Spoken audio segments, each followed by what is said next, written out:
the glad winter. And on their name, put some respect. Yeah, yeah.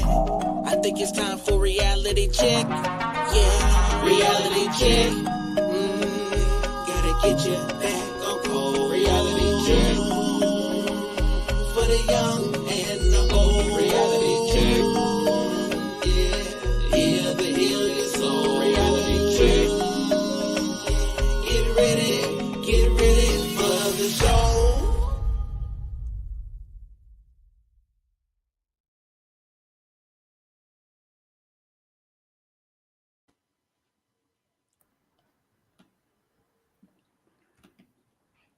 What up, though? What up, though? Up, though. Down in the valley. Oh, there you are. There you are. What's going on? Hey, family. Hey, family. Just another day, another in me. It used to be $1, but they put me on the cheap. They told me, Clyde. They said. They heard that I had some bottles, with deposit on it, I said, damn. I said, it's only a nickel. They said, well, you better take them bottles to the store and get that deposit. I said, you living in the past, baby. You're living in the past. They just don't do that anymore. But Eve, this is a political season that is so crazy. This is the craziest thing I've ever seen. You got all these black people out there trying to celebrate and shout and then trying to support white people. Then you got the immigrants, and you got the immigrants saying, "Where we at? I'm at home. I'm on the couch." Right. Me and Eve on the couch, baby. Damn, what's going on, Eve? It's so funny. I think we've talked about this before, how people on our side of the gene pool, they might not have been on our side when we voted for the couch, but they're definitely making sense now when it comes to, this is not my circus. That's a circus, but it's not my circus. I don't have to worry about that. And while them staying home and staying out of it has been completely selfish on their part, I'm proud of them, like, finally. But then, damn, you take your selfish and you take it to an extreme when you filibuster, like what we just saw. I think I have it on the bottom right there for you. Let's add them to the stage if you want to. Yes, please. Let's do that. Okay, you guys, I don't mean to make you mad, but this did anger me a little bit. The power of the people is greater than the people in power. It is time to heed the words of the man I began this whole thing with, John Lewis. I beg folks to take his example of his early days, where he made himself determined to show his love for his country at a time the country didn't love him, to love this country so much, to be such a patriot that he endured beatings savagely on the Edmund Pettus Bridge, at lunch counters, on freedom rides. He said he had to do something. He would not normalize a moment like this. He would not just go along with business as usual. He wouldn't know how to solve it. But there's one thing that he would do that I hope we all can do, that I think I did a little bit of tonight.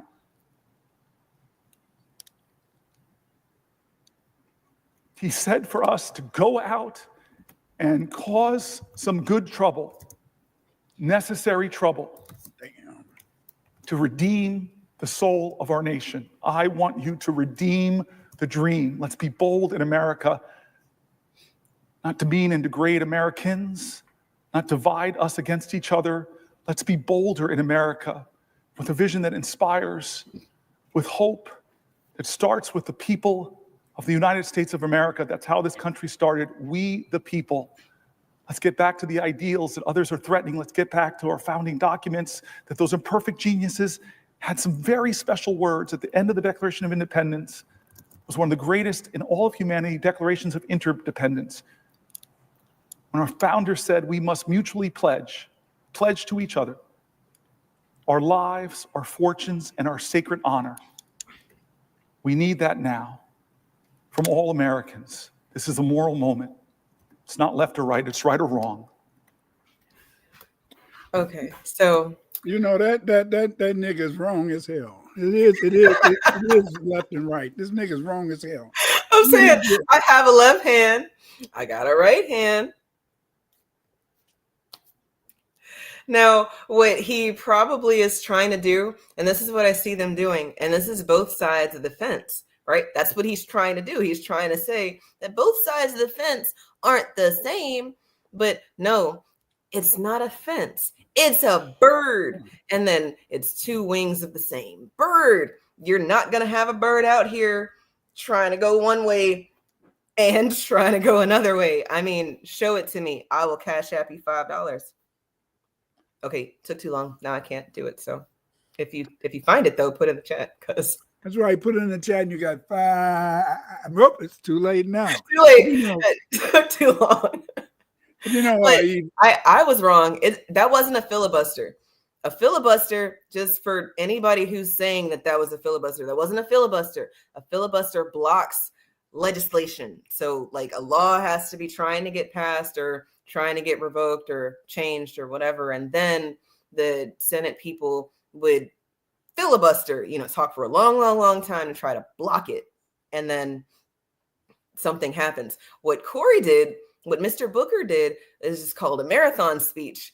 And when I was asking AI, like while he's doing it, when he started it, like so on March 31st, when he started, April 1st, and then a couple times yesterday, I had this long conversation with my AI, and I'm like, well, what is the purpose of this? What did it achieve? What is it achieving? If a filibuster is to do something, like, all right, boom, that makes sense. There's a law. We don't like it. We're going to try to block it. What is a marathon speech? Oh, it's just to bring light to issues. I didn't know you could marathon speech to bring light to issues, Dr. Winters. This is news to me, because Eve, was calling this a filibuster because I thought that that's the only time that these people do stuff like this. But have you seen it before, like with Congress members doing stuff like this? I think what's his name tried to do stuff like that back in the day when he was praying. What's his name? He brought up his name. He's called John Lewis. Yeah, John Lewis used to do stuff like that. Remember when he was praising the Lord and all that type of mess, and good trouble, getting good trouble, right, and all that type of stuff. It's just that these people, they just don't know how to be a man. They don't know how to be a woman. They don't have any independence. And it's amazing that you don't even have to do those things. Back in the day, you got paid nice money to be an Uncle Tom. Back in the day, you got nice money to be a kiss ass. Back in the day, you got nice money just to try to denigrate Black people. You get nothing today for that. And yet here's this man. He's worried about the whole damn world, but he's not even worried about his own constituents out there. Why don't he bring some money to the to his state to help help some of the people in the state get more money for their social services and all that type of stuff? No, they're not doing that. Instead of minding his own damn business and trying to get some money. It's money that rule the world, baby. It's money. Damn. When you got home tonight and you tell your partner, Daddy, hey, that was a phony ass Valentine's Day present. When am I gonna get the real one? And he said, baby, it's coming. But the thing is this, I know you didn't really do that because you had a nice Valentine's Day. But the thing is this, though, is that we have to do something about this. Last week, family, Eve sent me a message, and Eve sent me a message about scholarship. What is scholarship? Where is the scholarship? And what is the scholar? Who are the scholars of Black people? And she sent me this. And I had to think about it. It took me about 10 seconds. I said, it's none, except for me. Do you want to take that position? And she said, come on now, Dr. Winters, what about this? What about this? Why were you searching for scholarship in Foundation of Black American Studies? Why were you searching for scholarship? Well, I like that you're a falsificationist, because prior to even having that word in my lexicon, I think that I would agree that might be the best way to be if you're going to have feelings or thoughts or knowledge about stuff. And then as an educator, as a Black educator, as a foundational Black American educator, I have all these students that I want to make sure that they're getting the right information. I want to make sure that they can trust the sources. And for what it's worth, even though me and the guy that I teach with, we don't see eye to eye with everything, we don't even agree to disagree. We agree that we're at different levels of our learning and that we're always learning.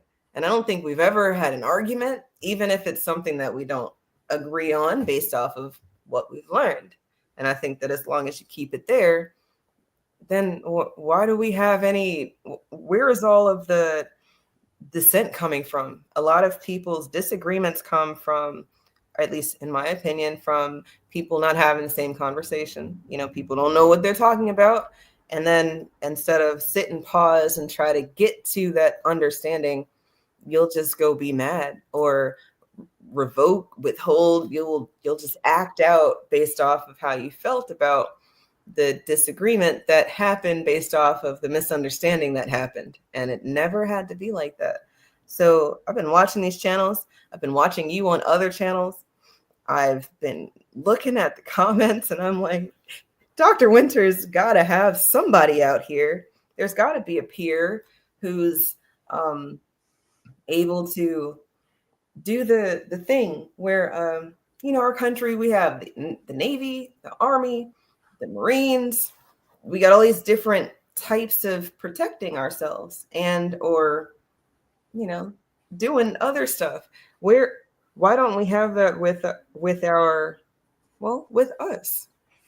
Well, PT and the AI couldn't help me. So I'm like, I'm gonna just ask you, who do you know out here doing stuff? well, the thing is this, is that I was, like I told you, I never told you, when I had to take speech when I was younger. When I used to go to the store, they say, now you go home, boy, and get a note from your mama to tell me, because you do not, I don't know what the hell you're saying. I said, well, I want to get them. They said, I don't know what you're saying. So I had to take speech a lot. And so then, and because of that, I understood this. But see, the thing is this, is that because of the fact that I lack the ability to really, to really be able to talk and all that type of stuff, I spent a lot of time in books. And so my world was books. My world was books and television. So then, therefore, I thought that everybody should live in a home with a pool, like on all the movies I saw. I felt that I had a good mom and I had a super dad. My father, he worked real hard and stuff like that. And my grandma, she was always gonna whoop my ass if I didn't act like a dignified socialized brother. I remember when I went to college, I used to feel so good because I knew how to use my knife and fork, and everybody else was, having a fork trying to cut their damn meat. And I was just da-da-dee, da-da-da. And then when we would go around we would travel around the country. When I was on the football team, we traveled around eating these fine restaurants. I knew where to put my napkin and all that type of stuff. So I mean, I was a well-trained Negro. Yes, sir. Yes, ma'am. And so then so I really believed a lot of that stuff. I didn't know. I didn't know it wasn't any real scholarship in the Black community. I didn't know that back then. I really thought that people were trying to work towards colleagueship. Because I noticed how a lot of white people, they would be from different universities and they could work together and they would try to push and promote certain things. I was looking, and so then I had all these white people trying to help me, and I was rejecting them and stuff, because I said, brother's going to work it out. Brother's going to work it out. Sister's going to work it out. So I kept waiting. Now I'm 74 years old. I started waiting when I was 21. and I'm still waiting for those brothers that's going to work it out.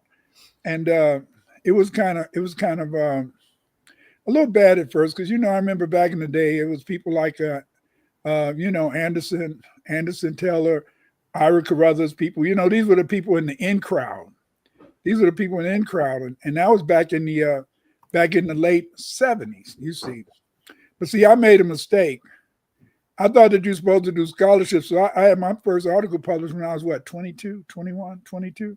So I was publishing in journals, and they're sending me letters. Thank you, Dr. Winters, Professor Winters. I never lied.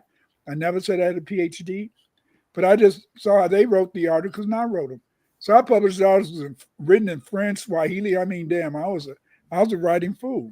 And so then, so I really believed that stuff. So then I started believing that people really wanted to do that stuff. But I found that there was a lot of jealousy out there, because at one time only Ivan Van Sertima, I know you've heard about him. He wrote They Came Before Columbus. Mm-hmm. Only Ivan Van Sertima and myself had published articles. We were the only ones that had published articles and stuff. So did you work with him? Was he a collaborating peer, or are y'all? I worked with him a little bit, but he thought I was going to be interrupting him with getting that put.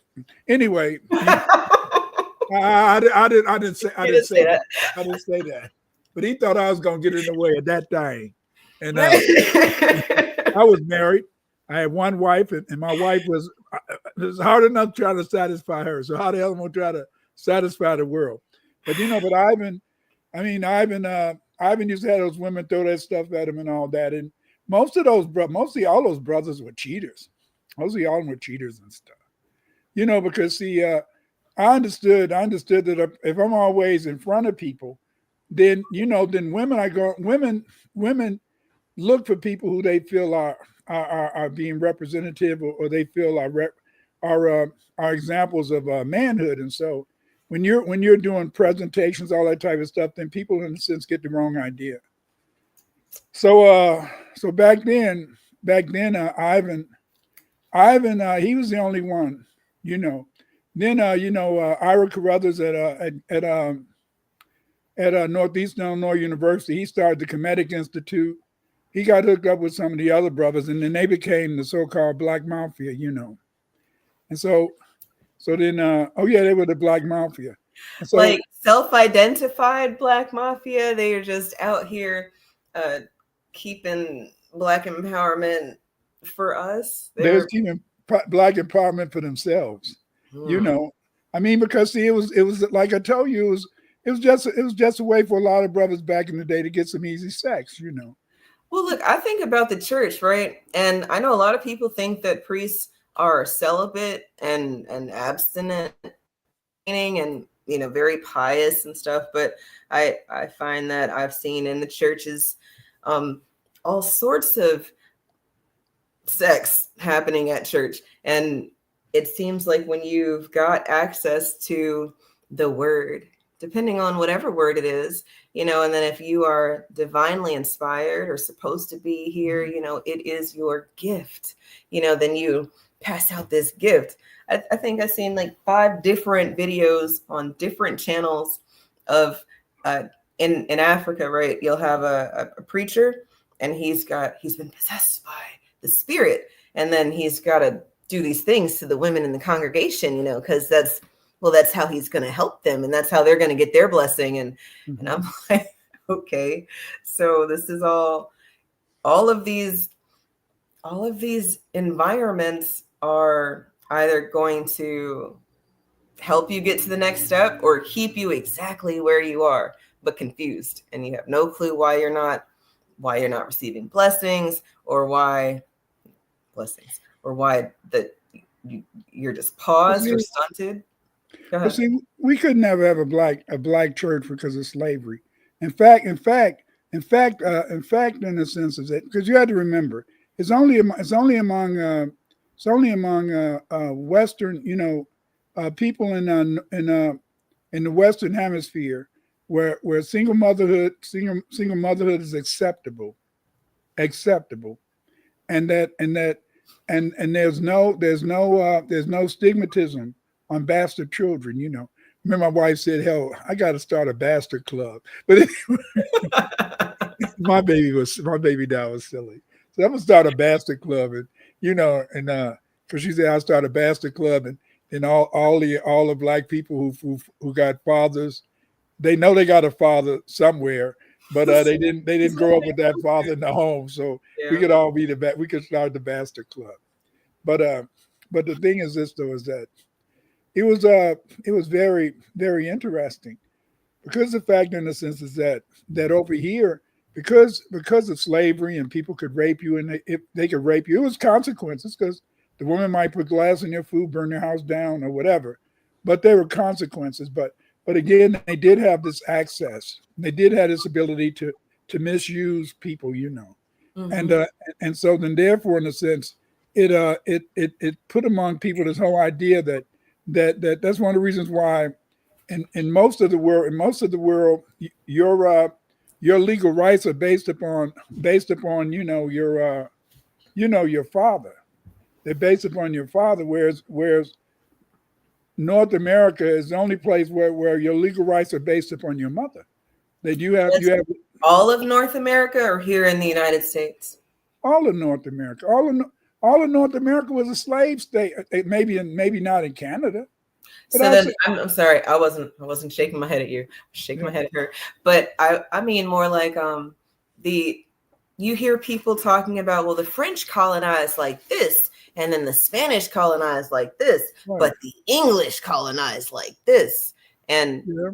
I'm like, well, if all of it was colonization and all of you niggas ended up being enslaved, does it really matter that you got to have his last name? But then I think it does, because the original buffer class would be the children who think that they were an upper echelon because of their resources. And maybe that does put you in a different class. But what did that happen? Did that happen? You know, they all Okay. worked in the field, and then you know, they didn't really, in a sense, yeah, that we, you know, I know Malcolm X used to talk about the house Negro, and the field Negro, but they all in a sense, I mean, those white people, they didn't treat their bastard children any better than they treated the rest of the slaves on the plantation. They still worked in the field. Well, see, Sometimes they I think that's is it a romanticization of slavery? Well, I was in the house, or I wasn't in the house. I was in the slave. I was in the fields. Clearly, I was in the fields. You can see by how dark I am. You know, I've heard people joke, and it's not a joke, but we can make light and funny of whatever we want, and we have, and we always will. So y'all just gonna have to feel however you feel. But I mean, people romanticizing the fact yeah. that they were not in the fields because of their complexion. You know, it's colorism, but they want to make it like it's something else. But you know, it's just like they make it. You know, every white person believes that in slavery they could have went around raping. I don't think you could go around raping every woman. I think it was consequences. We know it was consequences. We know that people had their houses burnt down after after the woman got raped. The woman sometimes would put glass in your food. You know, I mean, rape. You know, rape is a violent act. Rape. And the point is this: is that they make it appear as though all these sisters said, "Oh, come to my hut, master. My hut over here, master. I'm waiting for you to come and rape me. Get the hell out of here." Nobody, I think, wants to be taken by anybody. You see, and yet we got all this mythology. We forget in the sense that when you entered a slave plantation back in the day, they usually had some heads of runaway slaves, you know, rotting. Sometime in the early days, they would even get a pole, and they would nail it through the black man from his ass up to and come out his mouth and stuff. And they would stick it out there. This was a violent place. It was a violent place.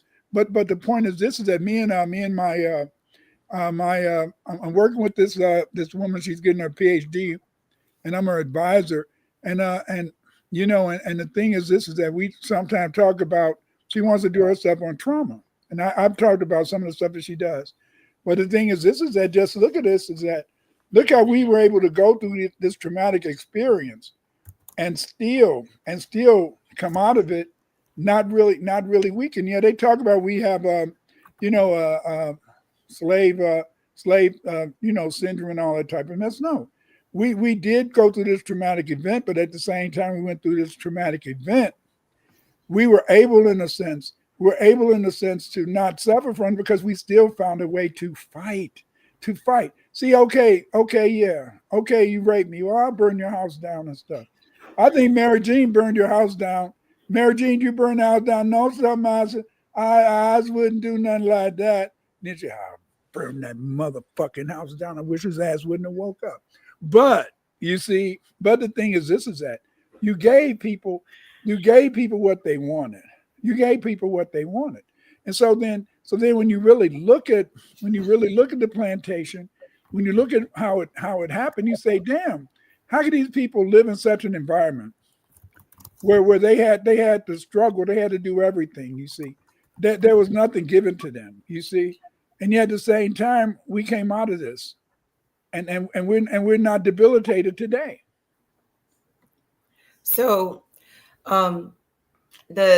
we've talked about her thesis a couple times, and I think it's very interesting that she's talking about the code switching, right? This is the same, right? But then it's she's been researching W.B. Du Bois, right?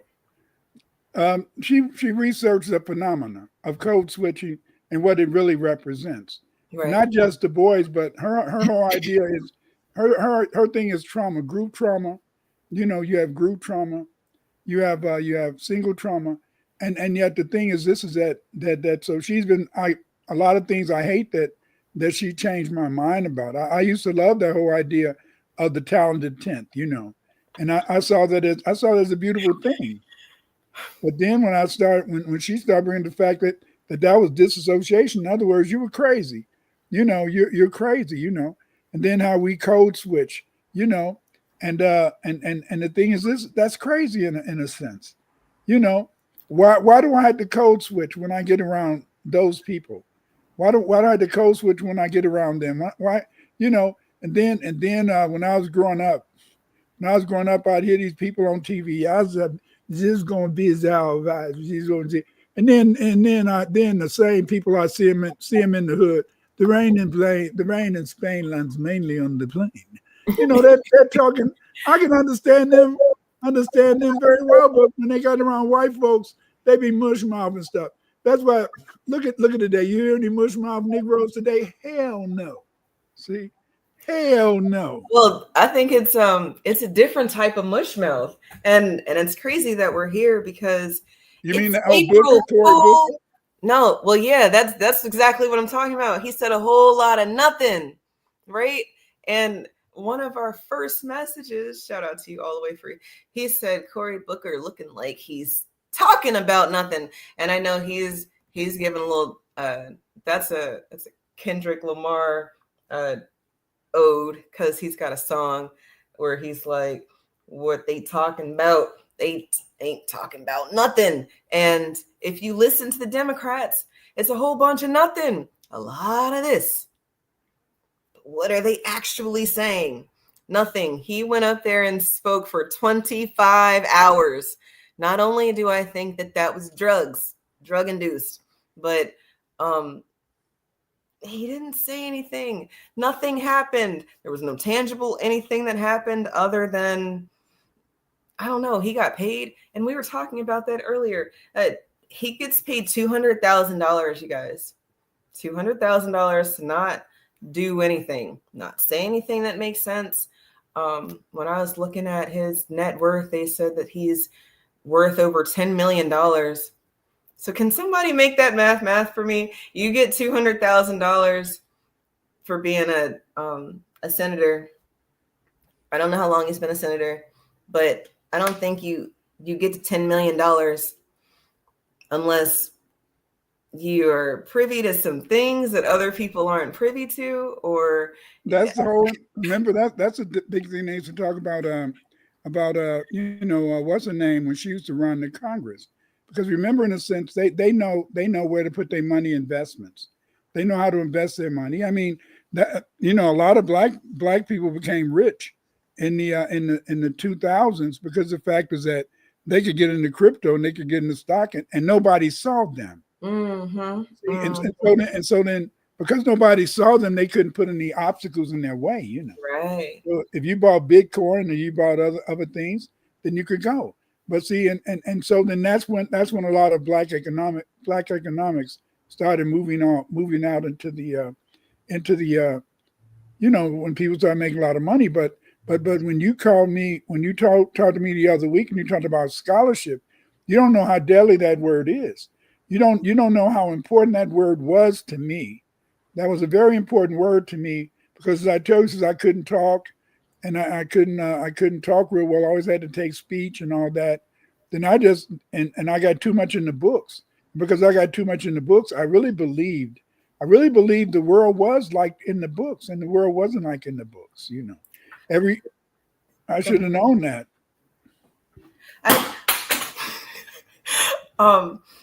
Do you know that this relationship that we have is not supposed to exist?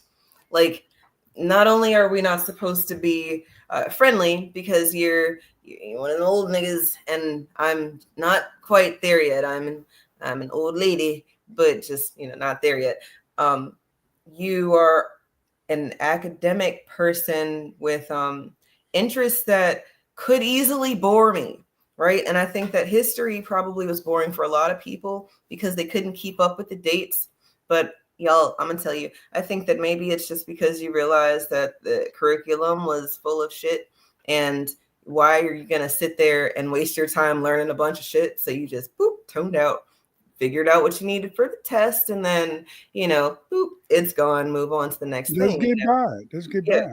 I don't fault anybody for having that type of feeling, but I think that this is the kicker. I used to be very meticulous about how people write and how we present ourselves, and how if it's supposed to be like this, it's supposed to be like this. But that's part of my training and instruction. And if all of my papers have had to be like this, well, then all of your papers are going to have to be like this. But here you are existing in your academic lane, and who gives a shit? Like, the information is sound, and who cares? And you said something about not grading in red because you didn't want the student to feel some kind of way. And What's I think that? You said you didn't grade in red. No. You didn't want the student to feel some kind of way. And I think that was it. Like, hey, there he is. That's the teacher right there. But see, that's because I let other influences. That's because I fell in love too quick. See, if I wouldn't have fell in love, my wife used to say, you're a bastard. And I said, hey, I know my father is. You know who your daddy is. Yeah, I know my daddy is, and he was always in the house with us. You know what I mean? She said, you know what I mean? I said, no. She said, if you wouldn't have met me, you would have been stuck up, and you would have been terrible, because you already think you know everything, and you think that you're the man. And I said, I hope that's not how you perceive me. And so then now, when I think back, maybe that's why a lot of people didn't. That's why a lot of people, in a sense, maybe didn't appreciate, my work back in the day. Is because I just felt I'll knock your ass out. I played linebacker. But that's another type of scholarship that you might have had. Athletic scholarship exists too, and then. We've talked about sports and people not playing them and how they're not as competitive as other people, or they're competitive in a whole other type of way. But I think that matters when it comes to passing the information out and passing it on, and if it's real or if it's not, because again, the politics that the Democrats do, and Republicans, but let's just talk about the Democrats right now. They do a lot of showboating, a lot of this. And while nothing's happening, there probably is something happening, something that we need to be stopping, that we need to be paying attention to, like reparations. Do you know that any of those people could have had you can have a marathon speech just to bring light to situations, Dr. Winters. Y'all, did you know this? Why isn't your senator having a marathon speech about reparations? And if you voted for him, you should probably email them and ask them. Well, I know why my senator is Durbin, and so I mean, what would he give a damn about? But you remember when my citizen when we had a sister as a senator, we was kicking ass in Congress. That's why they ran her out. But the point is this, and they had to find an Obama to take her place. But see, the thing is that I'm an FBA, and that's just the way it is. All I know how to do is fight. That's all I know how to do is fight. All I know how to do is that if you say something to me, then I'm gonna read between the lines, and I might get a little angry, but I'm not gonna hit you in the face in a sense, but I'm gonna try to kick your ass. How can I kick your ass if I'm not hitting you in the face, if I'm not trying to give you a bloody nose? Remember when you was I don't know about you, but when I was a kid, I'm gonna bust your nose. Everybody's gonna bust somebody's nose. I never saw a busted nose when I was in elementary school and high school. I saw some busted noses, but I never saw a busted nose in elementary school. And I'm gonna bust your nose. But the thing is that so we had these things, but see, that is the beauty of it, is that, see, that's the problem. That's the problem with me. I think a little bit with you. You're a Socratesia. Socrates, you're Socratesia. I'm gonna put that on a shirt. Socratesia. Don't take my shit, you guys. If you're out there and you're about to steal it, don't steal it. Let me put that on a shirt first. Yeah, well, you probably can make it, but you're Socratesia. In the sense is that you're gonna make people answer questions. And that's scary for some people. You're going to make people answer questions, and you have questions that need to be answered to your satisfaction. And there's nothing wrong with that. But that's what made Socrates the man he was in a sense. And that's why some people say he was killed. No, he wasn't killed because of that. He was killed because the fact is that, they caught his black ass in a sense, and he didn't have any game banging with him, but he had game. But the whole point is that you had to be willing to die. See, my problem was that I fell in love too young. I shouldn't have never fell in love.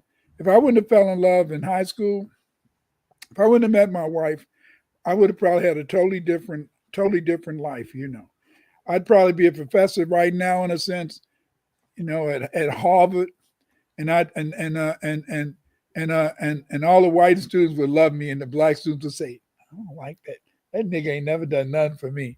But the white students would love me. We love Dr. Winters. But but the thing is that I didn't go to, it didn't happen like that. Well, you falling in love, I think that's half of it. Falling in love with the woman that you ended up falling in love with, and then you guys bringing yourselves into the future 6 times. I think that's another part of it. Right. Her being a foundational Black woman, that's another part of it. I think that you could be on your path if the other things were not in alignment, but those other things are very important, and damn it if they're not aligned. And that's why you're able to do these things, because the other people that we talked about, they didn't have family. I think maybe if you were to, you're right, bastardize. Michael Jackson didn't have children, and that's for sure. He didn't have children. Malcolm X, I don't think he had any kids, did he? Oh yeah, he had children. He had a lot of daughters. Yeah, right. A whole bunch of daughters. See how God is. See how God is when you're a real revolutionary, you have daughters and stuff, so they can't fight. Then in a sense, if you just a knockabout revolutionary like me, you have mainly sons, But see, the thing is that daughters in a way are better. You know, my wife used to say, I got my daughter, you got your 5 sons. What the hell do they do? None of them finished college. You know, they good with their hands, but that's playing with probably their girlfriends and wives, you know, whatever, accoutrements. But the thing is, this is that, but my daughter went to college, graduated, and all that type of mess, you know, and things like that. My sons, they went to college, and they went to college, and they went to college. I know y'all listening. Yeah, y'all went and y'all came back home. I want to buy a car, Pops.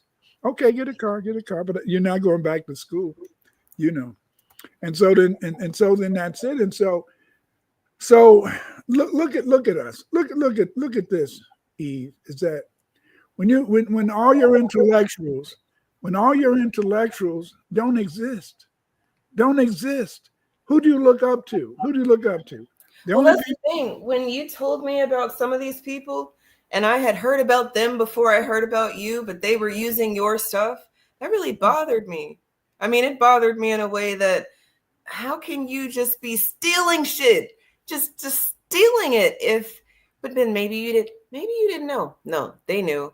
But other people don't know. You know, other people don't know that such and such doesn't speak French or didn't speak whatever the language was. So how could they have read the book to give you this information? Or maybe there was some collaborative effort, and then because some people get jealous and some people don't like the sharing. Go ahead.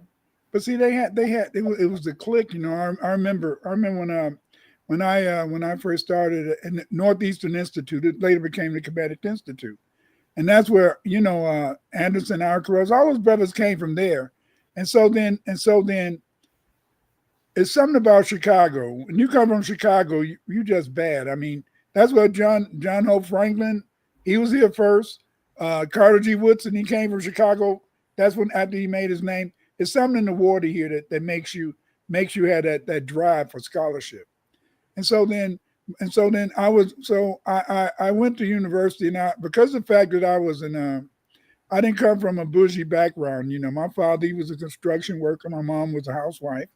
And so then, so I was used to, you know, work with my hands, And so then, so, you know, and then I played sports.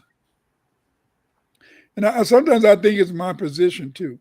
I played linebacker, and as a linebacker, you always had to have heart, because see, the thing is, this is that first thing you learn is that when that tackle pull, you got to go through the hole, but you know you're gonna run into a guard or a running back. So then you had to go. So once they pivot, then you go through the hole, but you know you're gonna run into somebody, you know.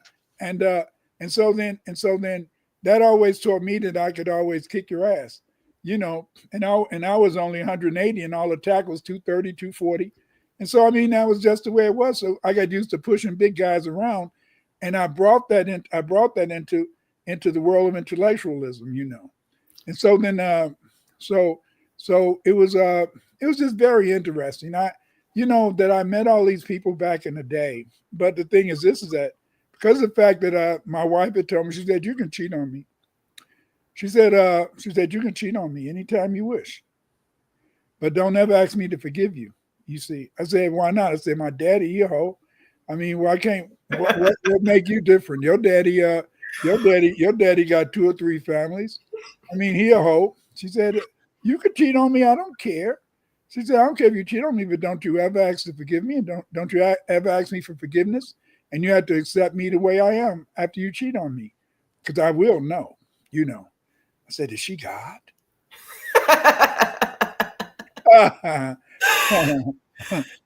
She said, I will know. And so then,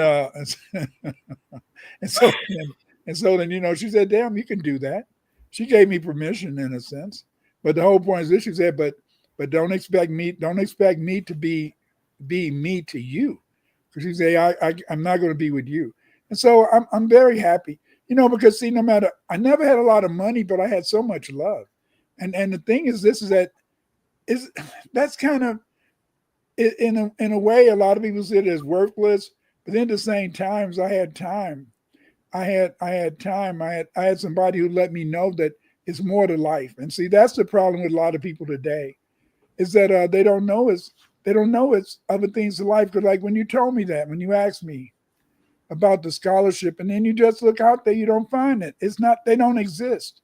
They don't No, exist. they don't. Y'all can do Yeah. the little experiment for yourself. You know, ask your AI companion who out there in the world of Black empowerment, Black academia, you know, and be very specific, because when you say Black, they're going to give you all of the melanated people around the world who have Right. done things, you know. So if you want that information, have at it. But if you want to get to where we were with the conversation, or at least where I was, what happened is when they start talking about Carruthers and Ivan Van Asa Sertima, Hilliard.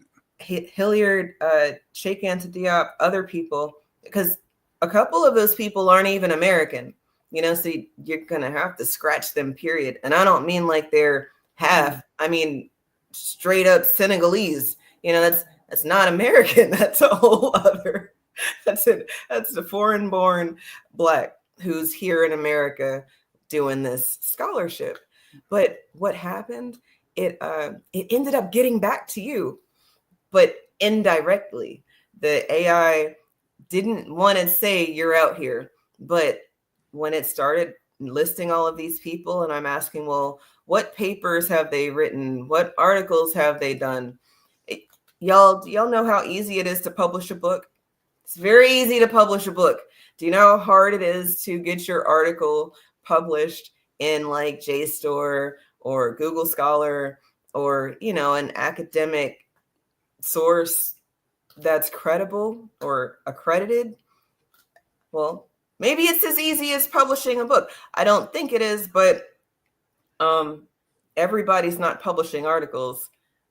You don't really make a lot of money there. You probably don't make any money there. Yeah, lots of people can publish a book and then you have something to sell. So when you're looking for your Black scholars and the people that you've already looked up to, look for what they've done in academia. You know, what have they done to bring what we've been talking about into the future? Because look, Dr. Winters, a grave reality is that when you die, everything that you've been talking about that my AI keeps telling me is, oh, it's a theory.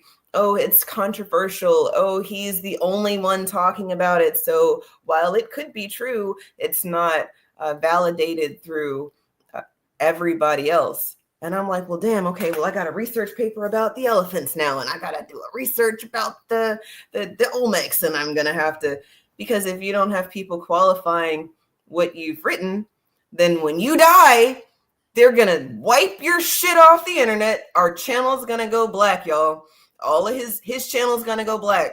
And then they're going to say, well, yeah, Dr. Winters found this, but what he meant to say, or what he actually meant was, and it's like, well, damn, I'm pretty sure he was on his own channel saying, this is what I mean. This is what I'm saying. I thought that years ago, but then I had a remedy. I thought a remedy to that when I was 25.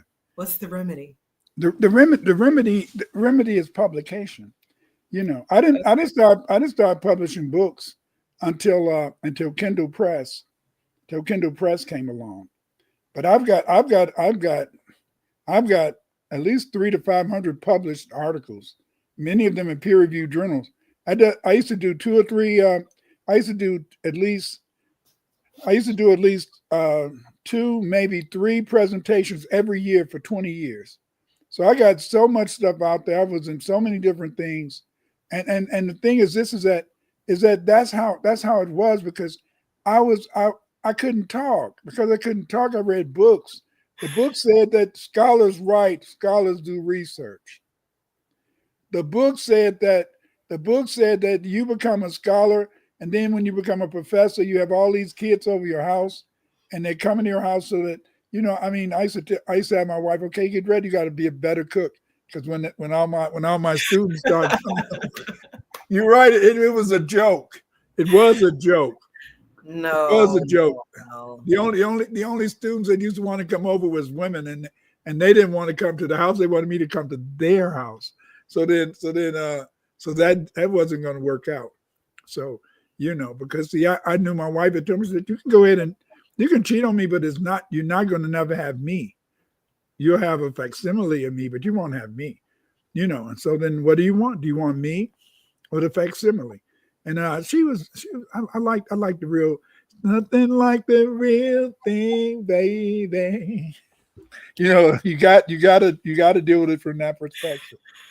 Let me see this. What does this guy say? Question, Dr. Winters, why haven't you been featured on any of the major media platforms and new black media regarding the attack on history and the latest on Egypt? Thank you. Well, the reason they don't want to put me on there is that how can they get publicity? How can they get publicity? Because see, if they put me on there, I can answer the questions. Most of them, they can't answer the questions. They can't answer the questions. They can't answer the questions because they haven't done any research. And because they haven't done any research, you're not going to get anything from them. That's an excellent point. Speaking of the research, right? So the person who wants to take Jasmine Crockett's place, his name is Sholadon or Sholden or okay, there he is. So there's been a lot of talk about reparations in my comments. Folks asking over and over, they won't leave me alone about it. I'm probably going to get in trouble for saying this, but I don't support them. I don't support reparations, and here's why. First, who would qualify? None of us today were ever slaves. None of us today were ever slave owners. There is no fair way, no realistic way of really trying to determine who would get what. And if we're being real, the government has already spent billions on social programs over the years, and it hasn't created or built any wealth in any community. It's just made people more dependent on the system. So instead of a one-time check, I'm about like long-term economic empowerment. Lower taxes so small businesses can invest. They can hire a kid, give him his first job, right? School choice so our kids get a real education. They can graduate knowing how to read. Safer communities so I can build generational wealth and invest in my community without being afraid somebody's going to burn it or take it. I'm about moving forward, not looking back. I believe in opportunity, not handouts. I want to build something that lasts. And reparations doesn't do any of those things. And so, I'm running the... Look at that. First of all, look at that hairline. And you look at that hairline, you can see he's not one of us. And then number three doesn't understand is that when people owe you a debt, the debt should be paid.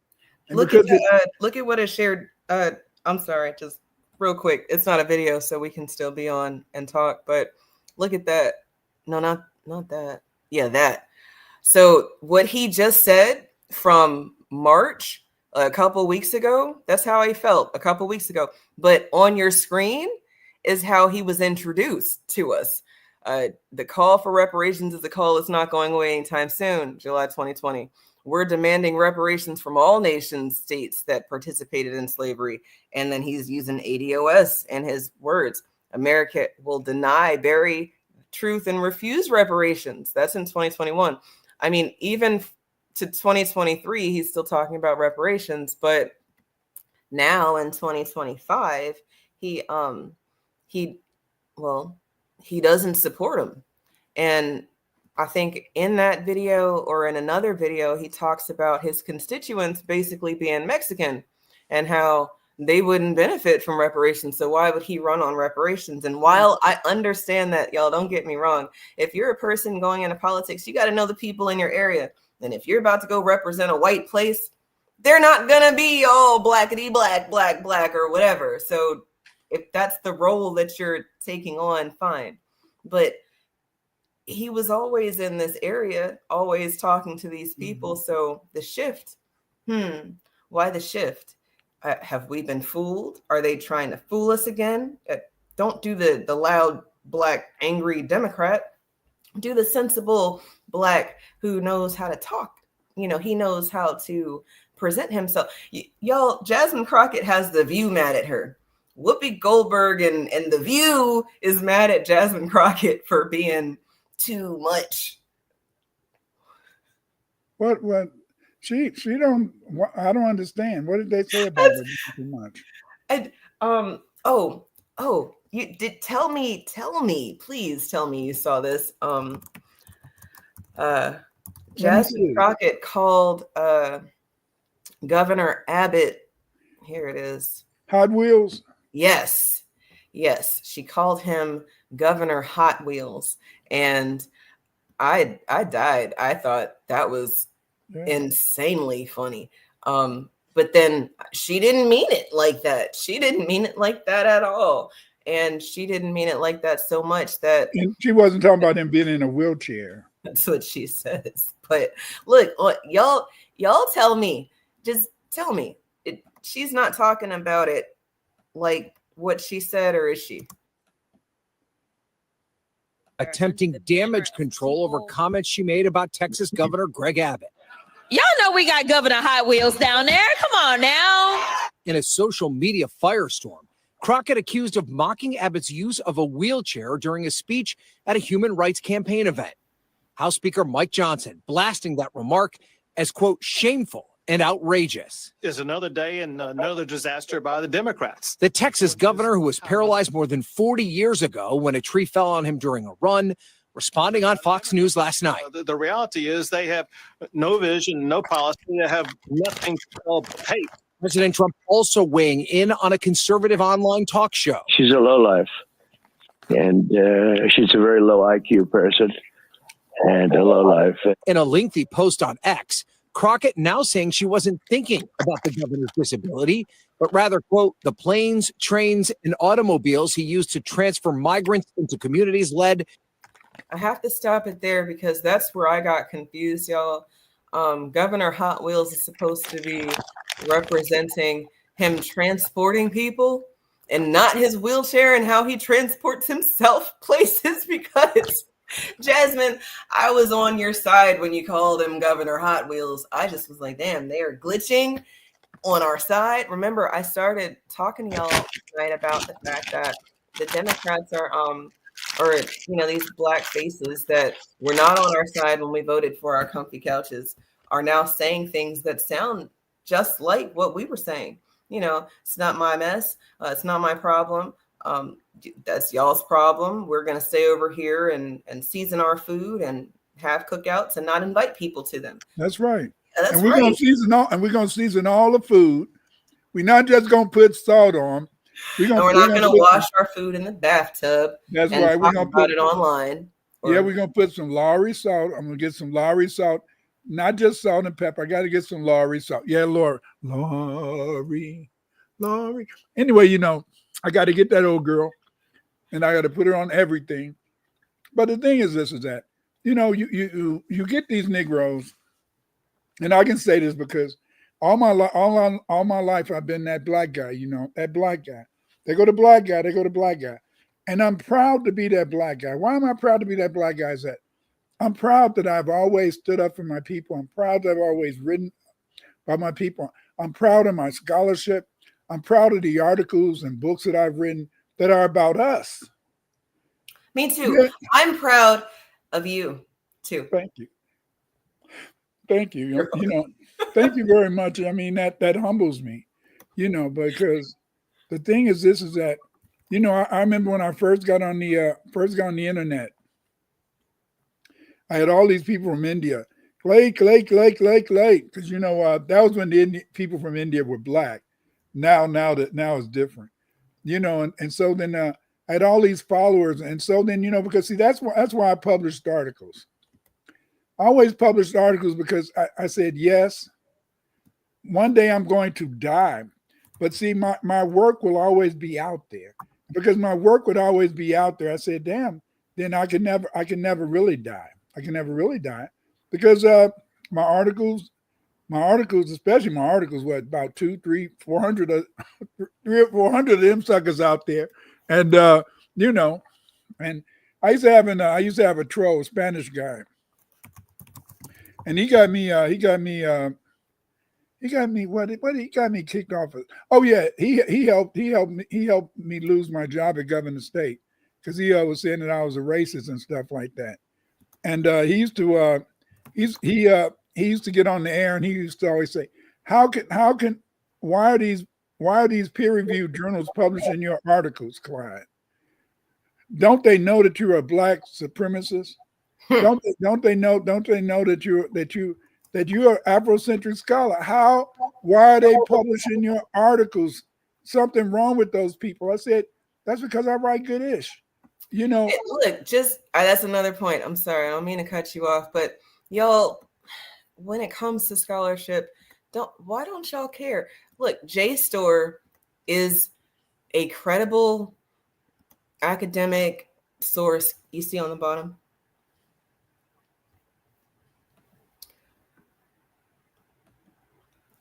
I'm not just doing this just to make Dr. Winters feel good, because if it didn't make him feel good, I would just apologize for the truth not feeling good. But look, this is I'm on JSTOR right now. So when you're in college and you got to write papers and stuff, you have to use sources that are credible sources. And while Wikipedia has turned into a credible source, it was never the source you're supposed to use, because anybody can publish on Wikipedia.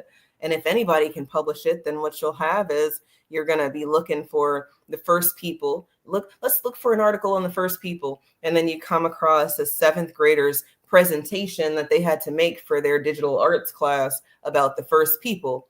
And then you're citing information from this 7th grader who didn't cite anything. They just made a bullshit website for their class. And if you can't figure that out as not credible, then you shouldn't even be using Wikipedia. Yeah. But just for shits and giggles, I did Cheikh Anta Diop, and I know I spelled his name wrong, but 322 results, right?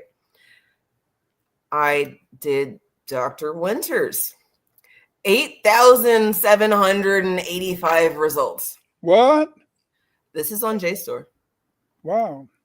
Cheikh Anta Diop's got 322 results. You've got 8,000 results.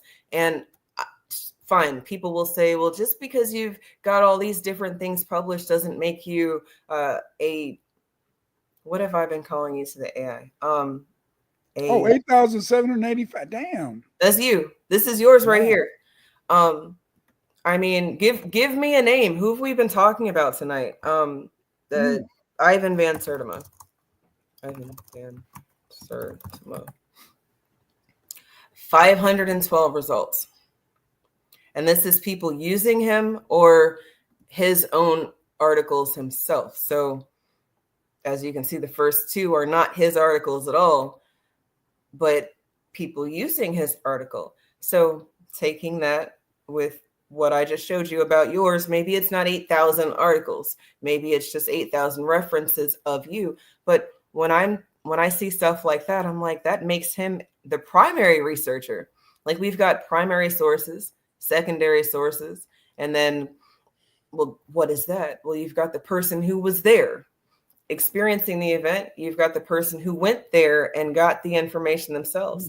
And then you've got people who learned it from somebody who did that, or learned it an even further away approach. You know, they read it in a book 100 years after the event from someone who wasn't there, you know, like the Bible. Lots of people writing down things about things, and then we're all supposed to take it as truth because it's the Bible. And that's not scholarship. People use the Bible all the time to make their arguments, and that's not scholarship. So, you know, when we're having all these debates, and, you know, my thought about World War III already being here, we're already in it right now. The information sharing game is World War III. And if you are not in a place where you can get information safely, you are going to be a casualty. You know, you're pass along fake news. You're going to be lying to people, whether you know that you're lying to them or not. And, you know, that they will have been the masterminds of the biggest war on the world, and they didn't have to do any nukes. Nobody had to go actually blow up. But, you know, that's something that I thought about years ago, is that how would I in a sense live on? And that's the only reason I used to publish articles back in the day, is that I knew that my articles would be here when I'm dead and gone. You know, people may still read my articles. I didn't have any books back then, But the thing is, this is that I really believe, see, that's what's wrong when you grow up in the ghetto. Back in the day, when you grow up in the ghetto, you really believe what you read, because you don't know what's really going on in the world. I didn't really know that scholarship didn't exist among FBA. I never knew that. Is it because when you're reading, you get the opportunity to put your own imagination on the characters, which is why everybody got mad when different characters end up being black or white in a movie after they've read about them, because I imagined her to be like this, and how dare you change her to be like this. And I guess the main one I'm talking about is, like, I think Hunger Games was a book first, and then it was a movie, and one of the characters, everybody thought she was supposed to be black, but then in the movie she ends up being white. And it's like, the fuck is going on? Like, all of us knew that she's supposed to be black. It mainly started with Star Wars when they dared to make that black trooper. They made that black trooper when he took off his helmet. Oh, when he took off, yeah. When he was black. What's that? What the hell is this? Boyega, right? Yeah, Boyega. He's a good actor. But then they when he took that off, and then they said, "What? You mean you're gonna have that was white power, baby? They were white power." Because the stormtroopers are all uniform, white helmet, hood. No, okay. But I mean, you wouldn't really see a black person donning a cape either, unless you did. And really, I think 2025, or after white people realized that they didn't have to wear hoods anymore, that they didn't have to wear the cape, and they could still, participate in racism, white supremacy, and be bold about it. They could boldly lie to your face. I love black people. I got all these black patients. I have a black clinic. I have a clinic in the hood. How could I be racist? Yeah. I got people in my comments right now telling me, y'all know my little viral video, right? Because people are mad that it's fake, but there's more people. You mean the video when you be fighting somebody? Oh, they don't like it, or they're upset about it? Well, no, I have like one main comment that people keep making is that, oh, that's fake. And it's like, that's not the point. The point is that people are not playing around with y'all anymore. And for what it's worth, I've never had to really explicitly explain that to anybody, because the comments have already done it themselves. And I just kind of chuckle.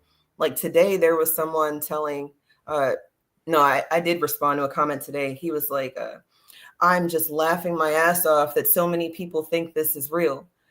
But there's thousands of comments where people know that it's not real, and they're talking about their own experience or their own time where, man, there was this situation and I didn't do that, and next time I'm definitely going to do that. Or I wish somebody would do this. I'm always wondering, where are these people so that they can do this? And I never get the chance. And the guy tried to tell me he wasn't racist because he's got a black girlfriend. Well, she's black and Puerto Rican. And I'm like, are we still using that my girlfriend's black, so I'm not racist? So, I mean, that felt like he was doing the whole video. My mommy and daddy are black, so I get to say the N-word. What? No, my girlfriend's black, so I'm not racist. What? That math doesn't math. But the white supremacists always rape people in the damn raped black women, and they were racist as hell. So that doesn't give you any legitimacy.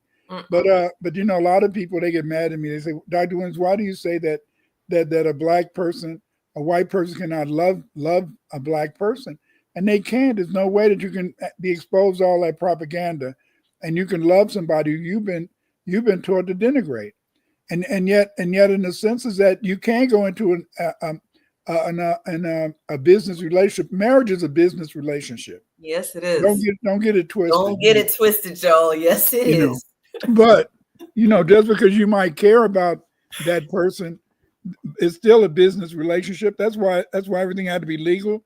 You had to sign documents. It has to be in a sense legal. Everything has to be legal. Everything got to be legal. And when if and when some sort of separation occurs, you're gonna want what's yours. Yeah. And you only want what's yours because you understand at some level that this is business we're doing.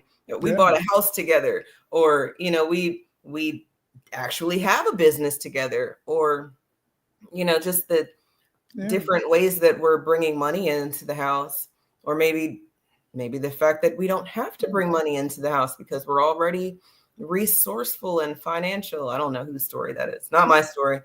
We both work around here, but I don't have to work as hard as I used to have to work, and I know that that's a privilege, but it can be tricky. And I think that, well, Corey's marathon speech paired up with just having these roadblocks with the AI about who we can trust to get information from, that people are not tuning into mainstream media, y'all. I think Obama did it when they told him he had to be personable. So he has a Twitter. So he's tweeting. So he's telling you his favorite books, his top 10 music list, his top 50 books. And, now he's relatable because, oh, that's my favorite song too, or, oh, that's my favorite book too. And now you like them because you relate to them.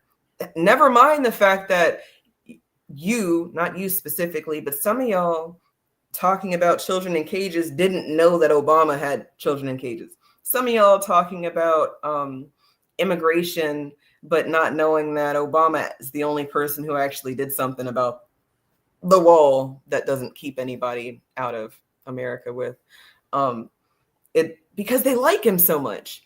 And then if politics is just this personality thing, then we've all been fooled.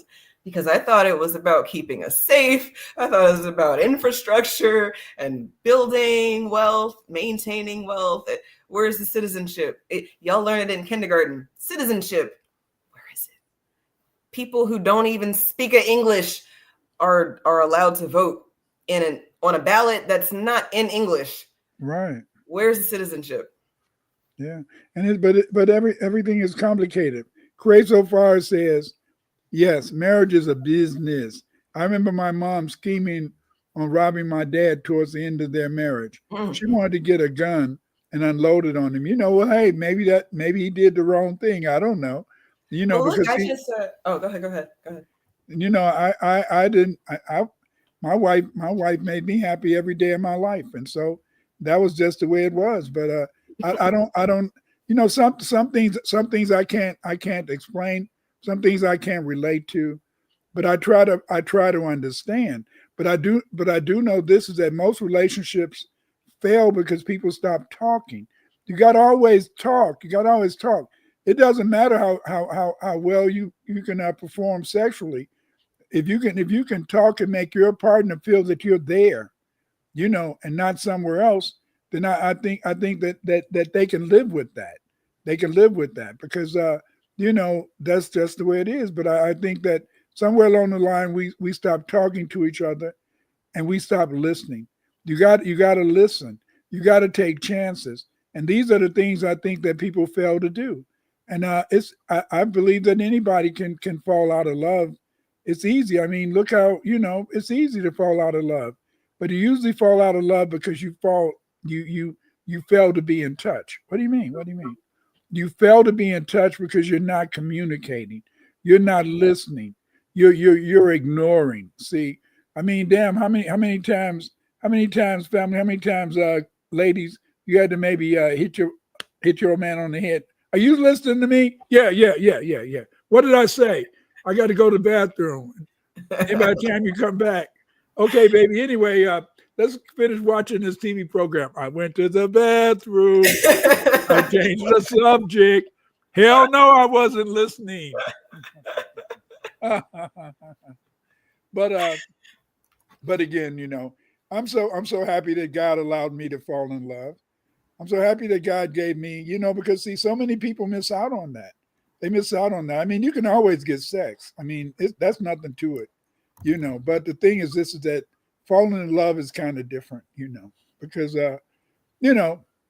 sex is easy, but It's, you know, I mean, hey, especially back in the day, go to a bar, go to the campus, whatever. But the thing is, this is that we need to move forward, and we need to, in a sense, be able to give our children a future. And the way you give your child a future is if that child can see in you, if they can see in you progress, being progressive, they can see in you being a fighter. And see, that's the only problem that we have. The problem that we have is that we have to always fight, and that's bad. It's bad to always have to fight, because when you always have to fight, in a sense, you don't know when to put your guards down. Hmm. You know, That's a good point. That's like Yeah. There's the conversation. I think we've had it a little bit about survival. If you were raised on survival versus on love, then maybe you don't know how to love your partner if they were not reared the same way that you were. But I think that if you share the same origins, not direct family origins, no kissing cousins and brother, sister, brother, uncles, and aunt, sisters, none of that. But, just a Black American with Black American, Black UK person with other Black UK person. I think that helps. You can talk, like you said, we can share experiences and not have to stretch our imagination to try to understand what that could be like. Y'all, I'm gonna let you know right now, if you're with Becky and the police are targeting you, you're gonna have to prove to me that she didn't ask you what you did for the police to target you, or you were tailed at the store and she didn't. No, I don't believe it. You're gonna have to prove it to me. Honey, today at Old Navy, the security kept following me, and I'm just trying to buy some jeans, and I just, well, honey, what did you do? Did you probably put something in your pocket? I've seen that over and over and over again, which means to me, what you said is true. The empathy is lacking, because if you had empathy, your first question isn't, well, you did something to make them target you. Your empathetic mind would be like, damn, I've been there, or I know what that's like. I had my own experience like that, and I feel you. Let me talk to you about it. Well, what happened? Get some understanding. It's just like great so far as a philosopher. He says, thank God for hip hop, or else I would have much concept of black love. Sounds like Smooth Operator by Big Daddy Kane, I Need Love by LL Cool J. He's right. I mean, just like mine, it must be your imagination. Falling in love. I mean, we had so many songs back in the 60s that you couldn't help but fall in love, Well, that's a really good point. The music, the music being the frequency that people are on. And then if everybody is following our lead, then when we're in love, they're in love. They're making babies because we're making babies. And if you think about it, white people was trying to fuck everybody at one point in time. You got that right. And they were so proud about it. Like, they were like, no, we're not trying to fight. Like, no, just give us some drugs and let us fuck, like in the wilderness with the woods and the fire. And there's a whole period in time that you can go study that shit in college. You can go study Woodstock, and that be a whole thesis that you have about why these people do things like Burning Man now in 2025 or whatever. But when we have resistance music and when we're fighting back, well, they start fighting back too, differently. They took their fight, and like I said, when they realized they didn't have to wear hoods and capes anymore, that was one of the biggest tricks on us, because we're like, hell yeah, we got rid of the KKK. Did we? Are they gone, or did they just say, I can kill you in the hospital? Like, actually kill you in the hospital. I don't have to worry about burning your house down. Shit. What? I can just pull you over for having a busted taillight, and because you reached for your wallet too quick, I can. I mean, just like you brought up something that's like that. It's when you think about the fact that we got such a high mortality rate for our children, but the white people here, their children are fine. But it's our girls, our women. Yeah, a lot of it may come from diet, a lot of bad food out there, and stress. But that was when my wife first had the tinglings of heart trouble, of heart trouble palpitations. From with the babies, and the more babies you have, the sicker you become over the years. It's wonderful to have children, but I do know that children, as a woman, you pay a cost. You pay a cost. The life out of you. They in a way they do a lot of stuff. They do because each the older you get having children, sometimes you do end up, like my wife would always be near diabetes whenever she got pregnant. And then in a sense, she used to always be afraid of it being near it. And then before she died, I think when she went in the hospital, they said she had really had a high thing because of that sugar and stuff.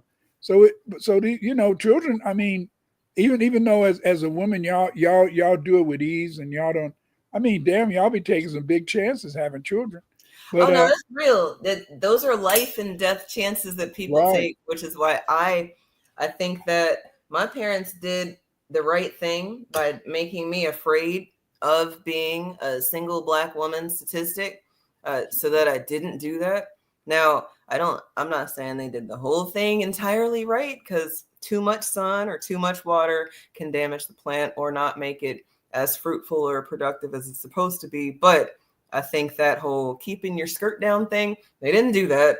I did know that they can just, there's lots of other ways. just kind of ease it up just a little bit, They just say keep it. Anyway, we're not going there. But no, you're right about the life chances, because really women die. Some women die trying to bring life into the world. And then if you're not a medical professional and your woman died on the table, depending on who she was, what if they didn't try hard enough? Remember, I told y'all the doctor at the bottom of the class, still a goddamn doctor. So let him be the doctor in the ER in the hood, and you come in because your water broke, and this is the only person that's available. That math is very simple. My very good friends lost their baby, a couple years ago, and it was it was a simple surgery. Everybody said, like, this was something you should have never died from. 30 minutes in and out. It's simple. Because it's a baby, we got to do it in a different hospital.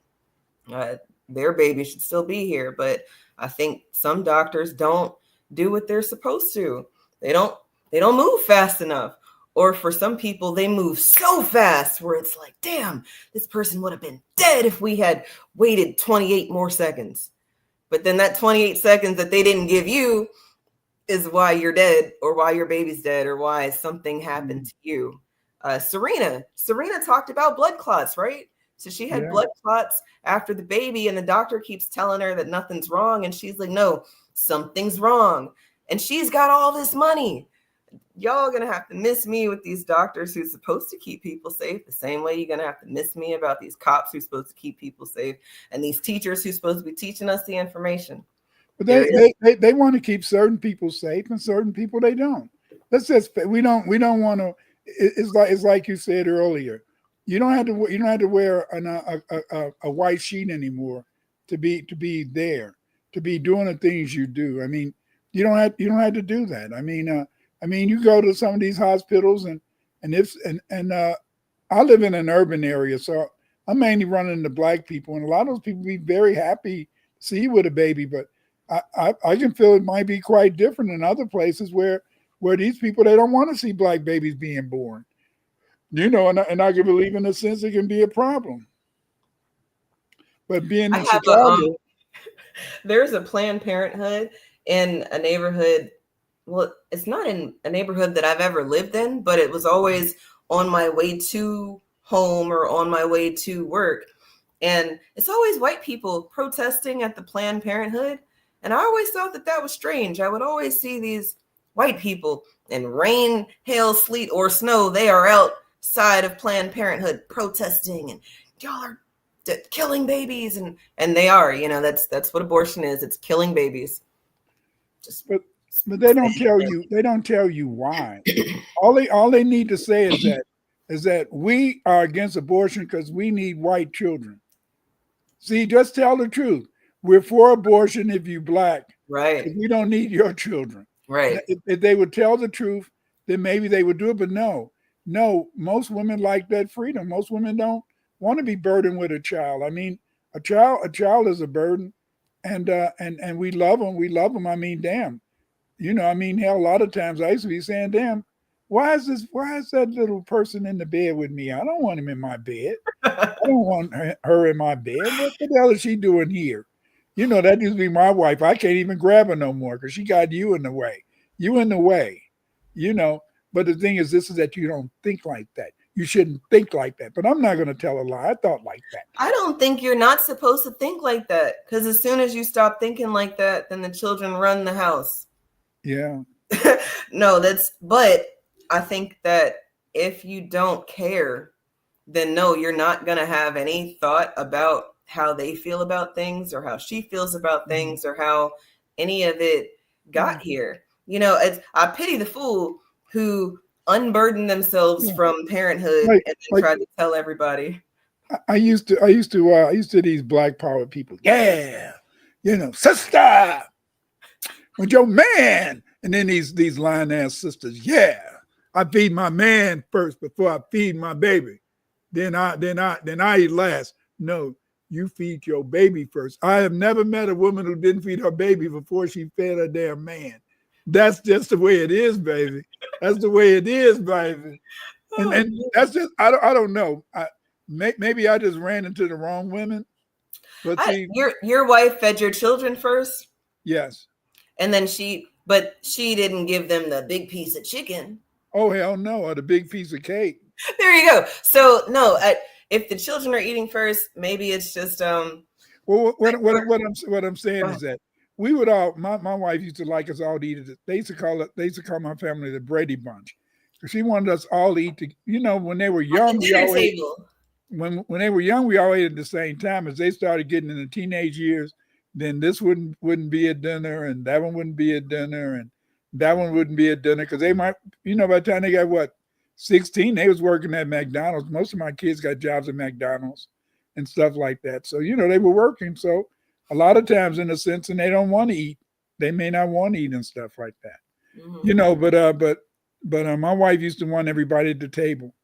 And a lot of people say, y'all act like y'all a Brady Bunch. I say, well, that's the way my wife is. She want them at the table, and that's that. I guess she like to look at her prodigy. I don't know. And people who were saying any of that stuff to you were a bunch of haters. Like, they just mad that they don't have a Brady Bunch family. And they mad that they don't have a woman who gives a damn about feeding everybody, period. Yeah. Doesn't matter if it's all at the same time or not. Just the fact that their woman probably eats the big piece of chicken herself. God damn it. Like, some of these people are just really miserable. What do you say? They ate the breast. and gave the kids the wings. Right. I very much like, when people do what works for them, because then it's not like you're living up to society standards for your household. But I too don't know if I know any women who've made the man's plate first. But I'll say that me and my man will make the children's plates, and then I'll make his plate and make my plate. Or sometimes he makes my plate. And it's like, whoa, I didn't have to get up. That's so fucking cool. But brother, that's good. That's good. It's good now. But I guarantee you, when the kids are gone, if you do that too often, you will be doing it all the time. You were supposed to say it. Okay. Well, he don't. I'm a warning, but he's gonna do it anyway because he already started. But that's the whole point, is that you got to have some fun, and you got to have fun with your partner. And the thing is, this is that the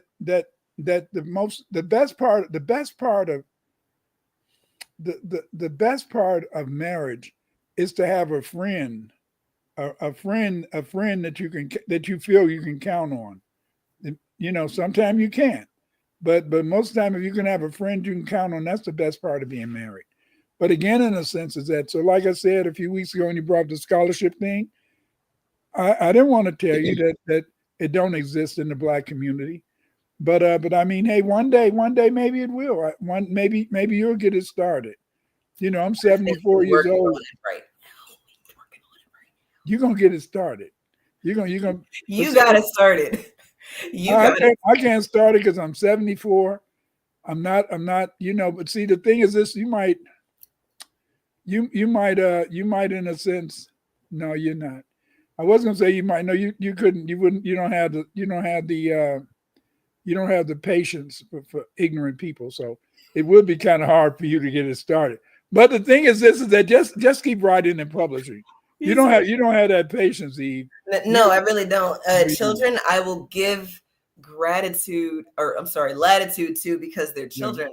Y'all ignorant adult asses out here acting like you don't know that there's a left and a right. Like Cory Booker, no, come on, man. But what I'll say about that though, people repeating, all right, with experiments, if you don't repeat the experiment, it's not valid. And I think that research should also be replicated, because that's why people use it as common what's the word? Common knowledge. Like, common knowledge is something that you don't have to cite in a paper because everybody knows it. Right. But some things, even today, everybody knows, but it's not common knowledge. Right. For example, there were Blacks in America before Columbus. Everybody knows that, but it's not common knowledge. Why? Because the research hasn't been replicated in a way that we can use it. So I will definitely take the baton from you there, and we can definitely be pushing out scholarship with regards to our origins and stuff. But you got to admit though, you have to admit though, you know, you have to admit that this is April Fools. You know, you got Cory Bush making silly ass speeches. Today was supposed to be the day that Trump was going to put the tariffs on everybody, and I look at all these YouTubes and they're talking about how America's going to be paying more money for cars, this, that, and the other, and he said he don't care, and yet people put him in there to knock the prices down when he's going to cause a lot of inflation, and it's just a really a crazy time, a time of fools. But it's our politicians and these people that somebody elected. I sat on the couch, but those people that somebody elected, you know, they're not doing anything for their constituency. They're not doing anything for the people, and yet the thing is, this is that, you know, I can feel okay because I know I didn't support that monster, you know, but at the same time I can feel okay is that this is April Fools. It is. Just think about the things that have happened in the last week or so, and even happening up to now in terms of Black people, congressmen, this or that, you know, the world. I mean, D-Day. All these things are all coming down. So yes, this is April Fools, but it's a fool's holiday because of these politicians who are giving us nothing, and yet we give them.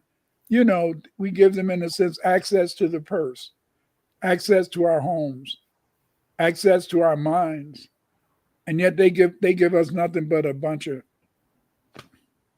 You know, and I pity the fool who put their heart on the line to go all in for any of those people or thoughts or systems, because I kind of feel like you knew better. Just like you said earlier when you got that question in the chat about being featured on other Black media channels. And I mean, I've seen you on other Black media channels, but maybe they were being very specific about who. And April being a month that white people like to get froggy. You know, you've got a lot of terroristic activities that have happened in the month of April. You've got Hitler being born in April, but Harriet Tubman was also born in April, y'all. So you can give it to them, or you can take it back and delineate. When I say we, as a small group of people who decided that April would be a month that we celebrated new Black media, people who were giving us information we can use in real time. So Kikoba, if you feel like Dr. Winters is information you can use in real time and he hasn't been featured on any of those channels, then maybe you like being entertained. Sometimes people just got to be honest about why they're in a space, and then everything else makes sense. If you're looking for something in a place where you're not going to get it, that might make you crazy. I saw Roland Martin post, if you haven't seen half of these movies, then you don't need to be on my channel. And I'm like, okay. But then I look at the list of movies and it's like every single Blaxploitation movie you could possibly think of. And then I think about Roland's audience and I'm like, yeah, these people probably have seen these movies because this is their Black existence, is, whatever they saw in the movies. They didn't even do what you did, read about stuff and then put it to life. They had to see it on TV or in the movie and say, oh yeah, that's me, or that's us, or relate to it in a way that makes them want to watch his channel. And the math starts mathing. So. And then just think about the first Black film was Sweet Sweetback, a pornographic film.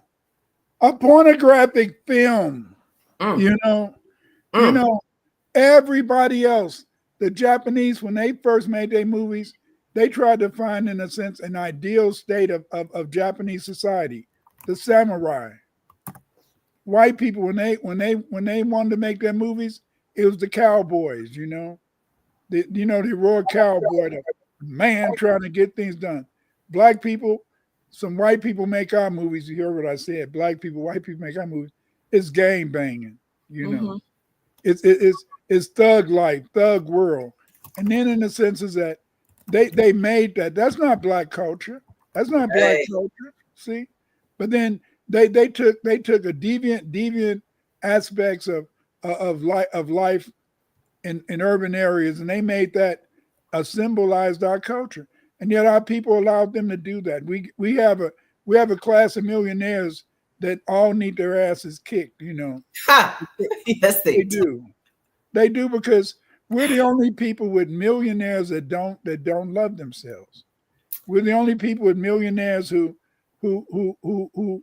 hate themselves. They got to hate themselves. They don't support anything, At least Sidney Poitier and them, they used to put Sammy Davis Jr. They used to put money behind the scenes to support Black liberation, Black freedom, Black justice. Our millionaires, all they doing is, can I find a Ukraine? You got a Ukrainian hoe? I'd like to send it up to my room. I'll never forget. When I was the head of the cultural center at Iowa State, and his brother came down, said, "Where's the hoes?" I said, "What do you mean? I mean, ain't you got some hoes for me before I speak?" "No, you're just supposed to come down here and give a lecture. That's what we brought you here for, the lecture." "Oh, that's all." See, but that was the way it was. And see, that's why when you asked me the other day and you said, "Where's our intellectuals? Where's our scholarship?" It's sad, but the people who should be doing this stuff, they don't really see themselves in that role. They always see themselves as that Black guy instead of the Black scholar. They're always a Black guy, and that's one of the reasons why it's very hard to find Black scholarship and to move forward, because see, you can't do it. We got a philanthropic class that they don't even want to pay to support lawyers to make sure that we stay safe.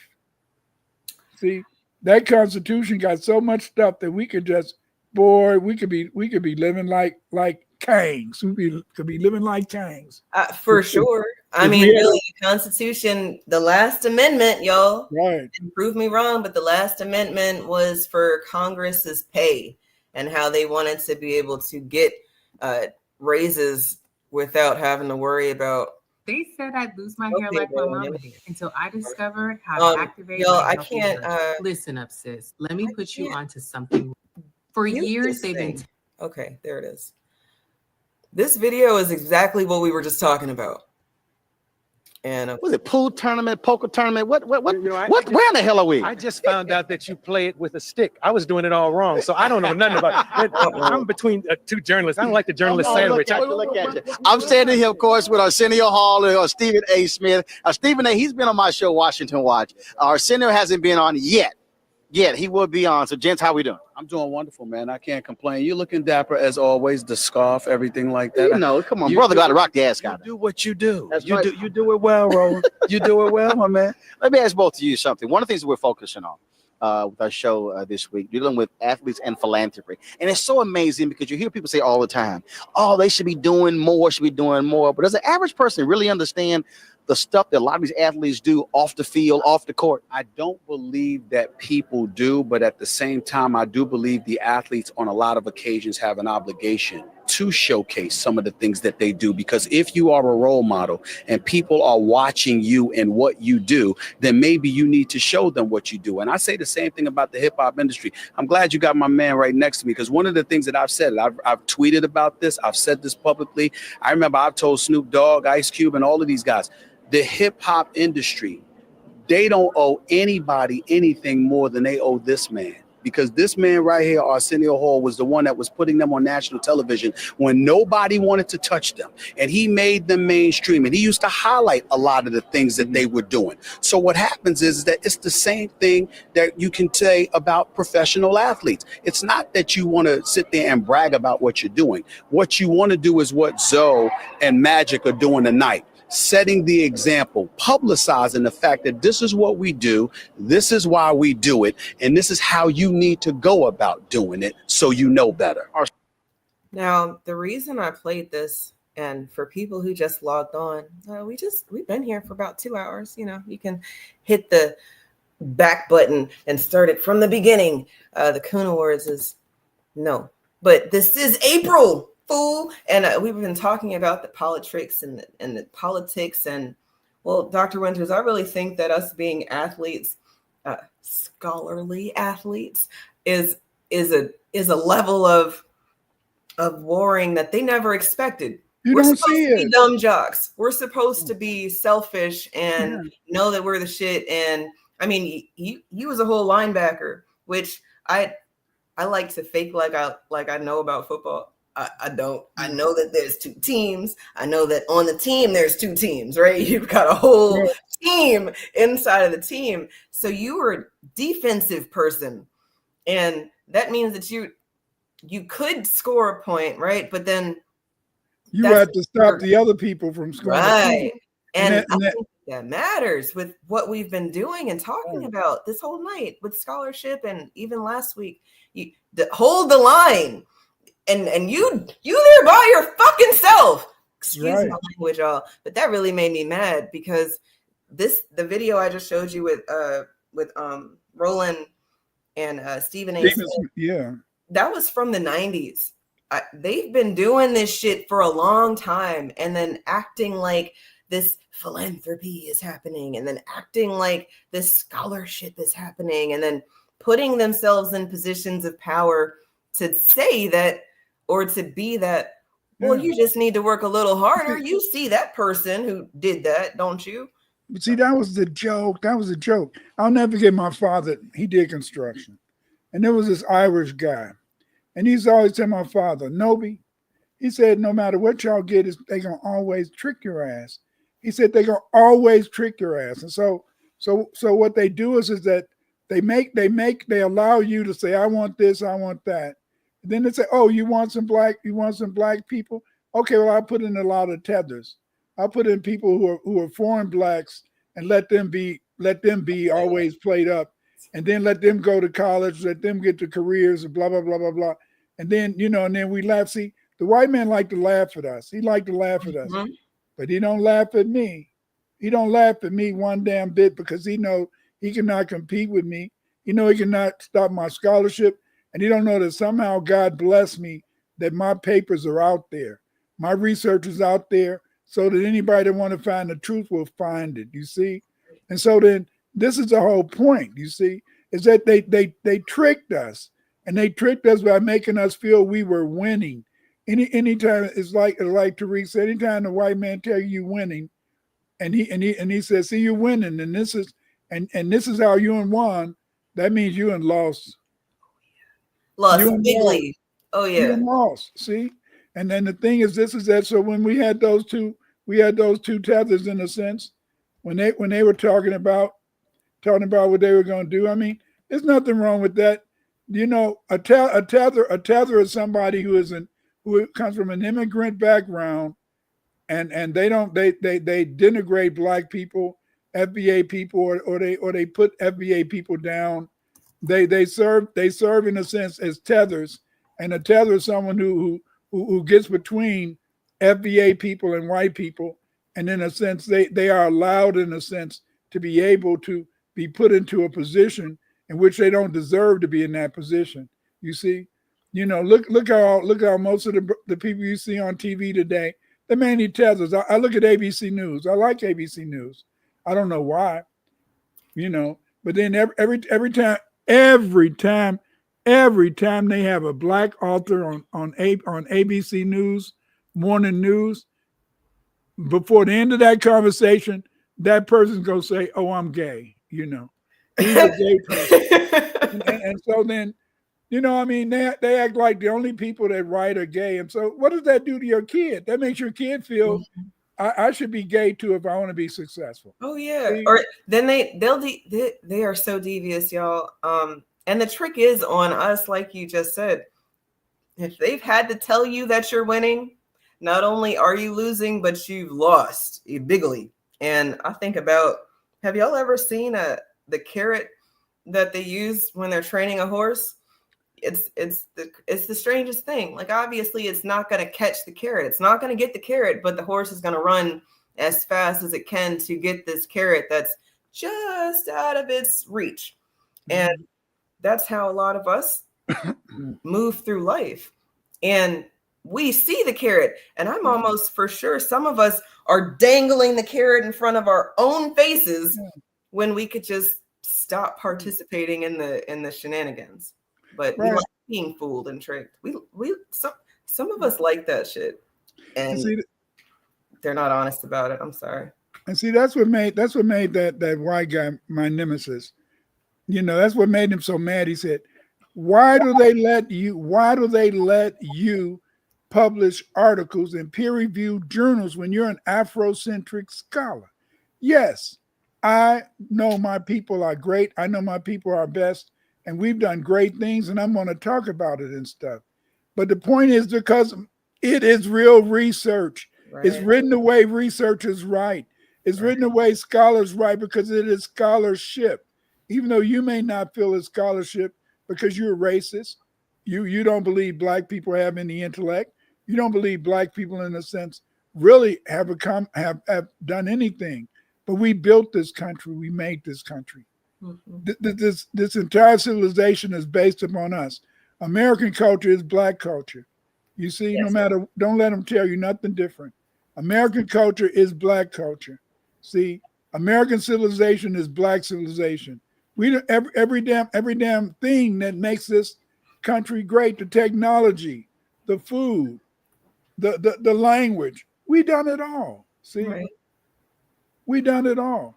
And so then don't give me that stuff. But so then they had to bring in these people, and they always want to confuse you by putting somebody who's a tether, somebody who's not from your lineage, who's not from your background, and they try to play that person up as being you. They try to play that person up as somebody you should admire. They try to play that person up as somebody you should want to in a sense be like. No. You see, because they don't want to give you any FBA examples. Because see, if they give you FBA examples, then you too can feel that you're successful. So they give you counterculture people, and these counterculture people are people in a sense that belong to that other alternative group. You see, and yet they're able to do this. And the reason they're able to do this is because the fact is that they control the medium. You see, they control everything except Lady Eve. Milady. Why, thank you, sir. Oh, I should have. Why, thank you, sir. Yes. Come on now, Miss Kitty. Look, we might have to have a whole show in Southern Charm to give them that feel that they've been looking for. I think that people, right now, the joke's on people who don't want to know because they're going to find out anyway. So to me, it seems like an easier move to just release the fact that you don't know everything, right? And then all the things that you thought you knew might be something you need to go back over. And while that is very daunting, especially at our very big ages, if you are like me, going into your 38th year, you might say, well, Eve, F all that. I know what I know. I've gotten to where I've gotten to, and I got more money than you. So, and what?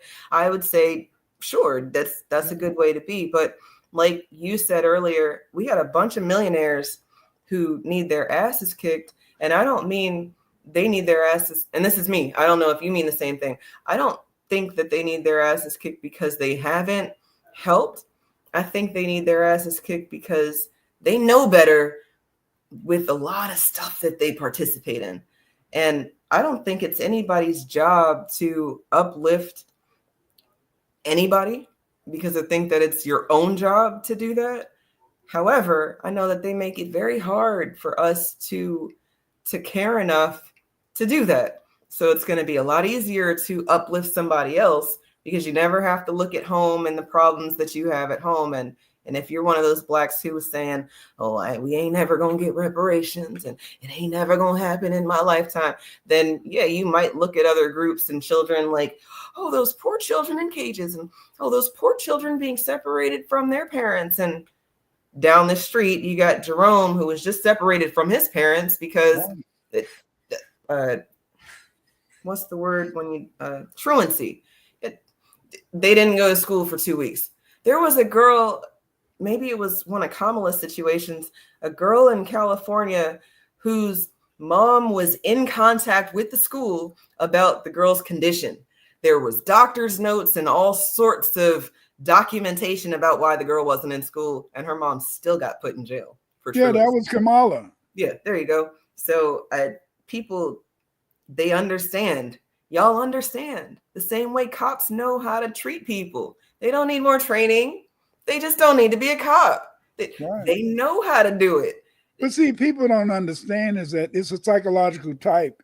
They want you to be a good cop. You can't have feelings. People don't understand, and this is what they look for when they give them a psychology test. They give them a psychology test, and if they can find out that you're cold, then you'll make a good cop because you got to be kind of cold. Yeah, you can't really be empathetic, sympathetic, all that mess. You got to be a little bit cold, And so then a lot of people say, "Well, hey, no, but this is what they're looking for, and this is how they program you, and this is what they're looking for when they give you the MPPI, whatever that test is. They're looking to see how cold you are because remember, you might have to arrest your brother." Right. See. And you're not supposed to feel any kind of way because you're just doing your job, you guys. That's just doing my job. Don't be mad at me. Man, there's some crazy things going on right now in the world. And I just from Marvin Sapp keeping his congregation in the church because he needed $20. 20,000. He said, I got 2,000 online and 2,000 in the building. You're like, give me $20 or you're not going home. Yeah. What? Yeah. Why? All of y'all know his most famous song. Why is he having to rob his church? Is it because we are a resourceless people, or sometimes the resources have been squandered and then we want other people to pick up our load? And that's why I'll never say that the millionaires in our community need to uplift the community. But I do know that HBCUs are not funded the same way Princeton is, or Harvard is, or Yale is. I know that we don't give back to the institutions that we might have gotten a degree from. But as a person who got a degree from an HBCU, north of the Mississippi or south of the Grand Canyon, there is not an institution on this but you know land why that gives a shit about Black Americans. it's not only that, but you have to look at it from this perspective. I'm an Illini. I graduated from University of Illinois, but that degree didn't help me get a job. And most of the time, because your degree, see, when most Caucasians, when they graduate from college, they usually get a nice job. Mm-hmm. Most of the time, in a sense, it might take us a while before we get a job, or we might have to know somebody to get a job. And so then, therefore, in a sense, is that most white people go to college to get an education. We go to college to get a job. And because we go to college to get a job, then therefore, in a sense, it's an entirely different thing, you see. And so true. Yeah. My sister told me this one time, a job means just over broke. Right. And I was like, I hate when niggas do that. Well, the Bible is basic instructions before leaving earth, and a job is, and we got all these acronyms and sayings and stuff, but sometimes the mathematics, if y'all don't realize that we're not a poor people, we're people who've been used and abused, that maybe some people do feel poor and wretched. Look up the words that you're using to describe yourself, because I promise your self-hate is there in how you describe yourself or your self-love, But Eve, you every time we talk, you say, Dr. Winters, something happened this week that made this important. And do you know, when you brought this topic up a few days ago, I did not know that Corey, that our senator, that this black senator was going to go before the nation talking ish, and having no basis of fact, nothing dealing with black people, nothing, just talking, and yet he had the nerve to get up there, and he's not even talking about fighting or anything, and yet. Why couldn't he get up there and just talk about Black History Month or something like that? I thought about that too. Yeah. Just teach about Black people and inventions. Yeah. And for 25 hours, y'all. Yeah. 25 hours. That is on purpose. He didn't forget he was Black. He didn't forget that there's been people talking about what's owed to us. He specifically and intentionally went out there and tried to make y'all forget that people are out here doing the work, because he didn't take no potty breaks, and because he had to do all this preparation for, this non-filibuster. There's news outlets calling what he did a filibuster, and that's also on purpose, because they know that that wasn't a filibuster. It was just a long-ass speech. It was a nothing burger. And it was a nothing burger. But see, the whole point is this, is that I want somebody to stand up for me. I want somebody to stand up for me. I want somebody to stand up for you. I want somebody to stand up for us. And see, that's why Malcolm X is always going to be in our heart. Martin Luther King, these people in a sense, they wanted to express something about how they felt you should be treated better. We don't have anybody standing up for us. Jesse Jackson, he went on and he caught the damn he took the shot. Well, I'm sorry. He took it, and he ain't been the same. Vibrant. We had Vibrant Biden. He went and took the shot. I mean, when he took the shot on TV, he ain't been the same since. In the same sense. But he took that shot on TV to let us know he took the shot, and his mind been gone. And Jesse Jackson, he took the shot, his mind gone. His wife is doing real well. His wife, she didn't take the shot, and she caught that disease, and she's still popping and she's still getting around. This is what I got to tell you is that sometimes you have to use your common sense, and this is April Fools. But this is April Fools because we have politicians doing some of the stupidest stuff I ever did see. We got these people demanding, what is this, April 5th is coming up, and they demanding that we got to be out there. The sister said, I'm going to be home.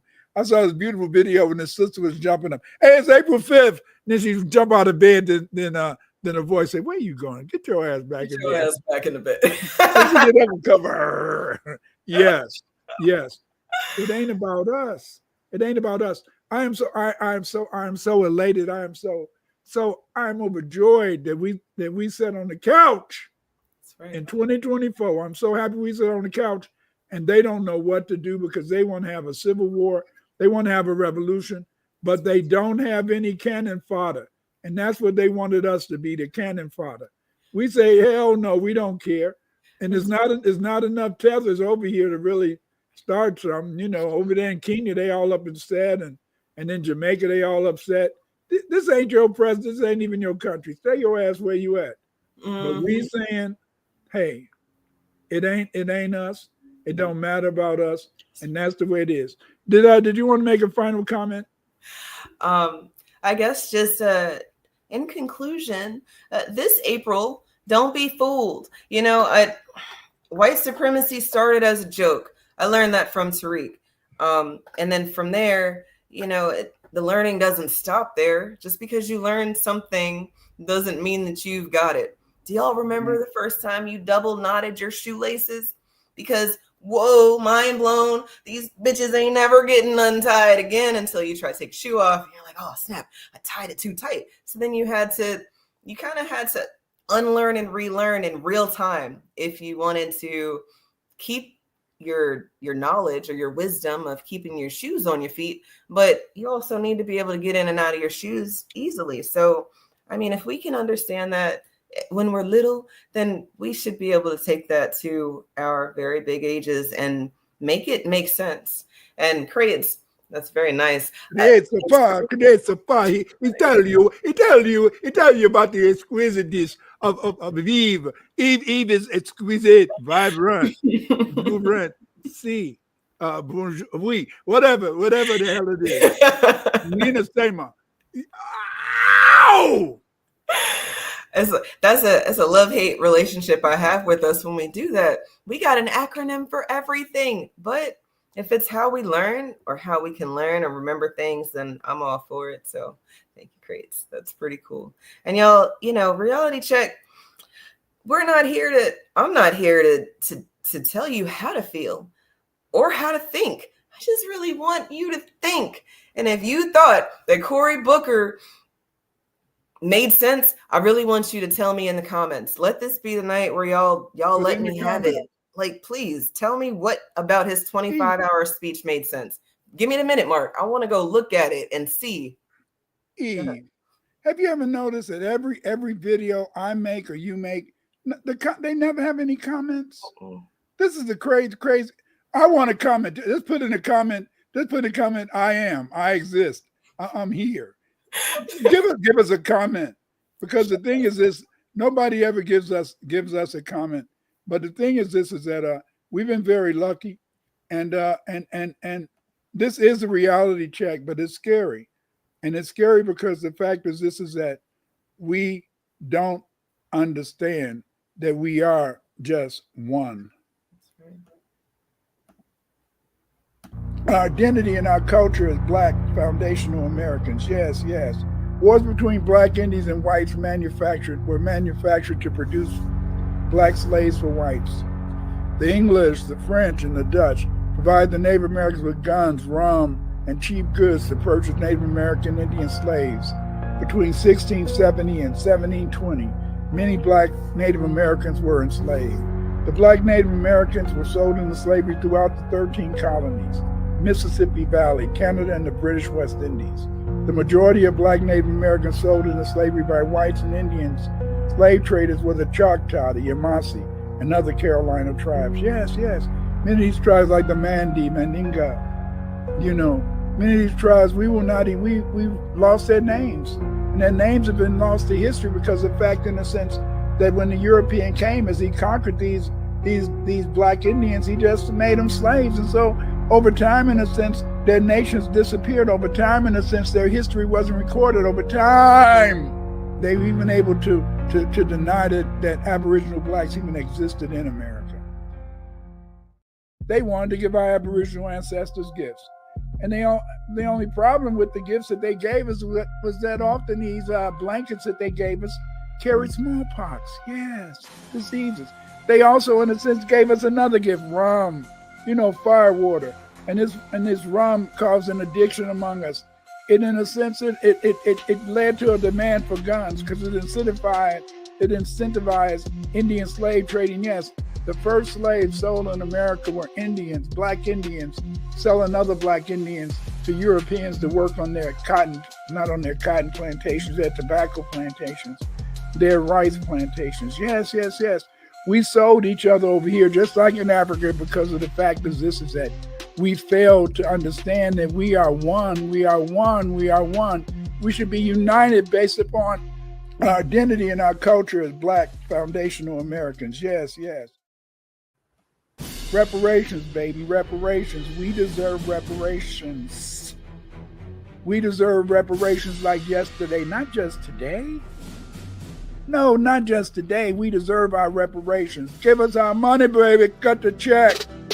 Cut the check, black first because it's brilliant. People talk too much. Say less, remain on cold, follow the spirit. When the going gets tough, it's time for resilience. Cut the check, black first because it's brilliant. People talk too much. Say less.